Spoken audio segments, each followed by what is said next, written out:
কিছুদিন ধরে ইউটিউবে what I it in a day challenge চলছে। অনেকে 20 days challenge, 30 days challenge, 50 days challenge করেছে, বাট আমি রিস্ক নিয়ে 100 ডেজ চ্যালেঞ্জ স্টার্ট করলাম। সকাল সকাল ব্রেকফাস্টে আমি নিয়ে নিয়েছি ঘুগনি মুড়ি। হ্যাঁ, বাড়িতে হয়েছিল ঘুগনির সঙ্গে একটু করে পেঁয়াজ নিয়েছি, আর সঙ্গে ডিমের অমলেটও ছিল। ঘুগনিটা এত ঝাল হয়েছে, একটু মিষ্টিমুখ করার জন্য ক্ষীরমালাইও সঙ্গে নিয়ে নিলাম। চলো বাড়িতে এবার লাঞ্চটা তোমাদের সঙ্গে শেয়ার করি। লাঞ্চে ছিল মাছের ঝোল, সঙ্গে ছিল মাছের ডিম দিয়ে টক। আমি অবশ্য বাড়ির সবার সঙ্গে বসে খাই, তাই ভিডিওটা এইভাবে স্টার্ট করলাম। গরমকাল থাকবে আর আম থাকবে না, এরকম কি হতে পারে? এটা অবশ্যই আমার বাড়ির গাছের আম। দেন চলো লাঞ্চটা আবার সেরে ফেলি খুব তাড়াতাড়ি করে।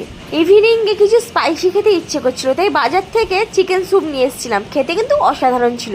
মা সেদিকে দেখি মা আবার নিয়ে এসছে ডিমের চপ। ডিমের চপ আবার আমার ফেভারিট, না খেলে হয়। সঙ্গে আলুর চপও ছিল। তা শোনো, ডিনারে ছিল চাউমিন। আজকের ডিনারটা চাউমিন খেয়ে পেটটা ভরিয়ে নিয়েছি। আর সবথেকে ইন্টারেস্টিং ব্যাপার ছিল, বাইরে হয়েছিল বৃষ্টি, মানে জমে একেবারে ক্ষীর। তো আজকে ভিডিওটা এতটাই, টাটা বাই বাই।